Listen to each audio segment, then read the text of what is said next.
Good afternoon সবাইকে। তো চলো, এখানে আমি দেখো বোনকে আরে বরণ করে নিচ্ছি। তো এটা সকালবেলা নয়, এটা ছিল দুপুরের পরে।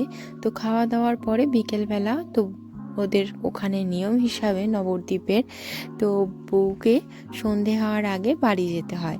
তো বিকালে সেই হিসাবে বেরিয়েছে বোনেরা, বেরোবে বলে আমি এখানে বরণ করে নিচ্ছি। এই মুহূর্তটা কিন্তু সব মেয়েদের পক্ষে খুবই কষ্টকর।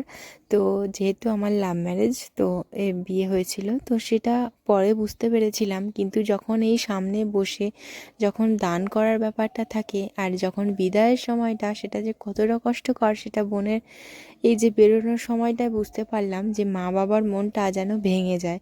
তো এখানে দেখো আমি দিদি হিসেবে এখানে বরণ করে নিচ্ছি। আর আমার তো মানে কথা বলার মতন অবস্থা ছিলই না। তো এই যে দেখো, দুজনকে আশীর্বাদ করলাম, তারপরে সব কিছু কমপ্লিট করার পর ওরা তো বেরোবে। তো তোমরা দেখতে থাকো, আর কিছু বললাম না। তো ভিডিওটা শেষ পর্যন্ত দেখো। টাটা।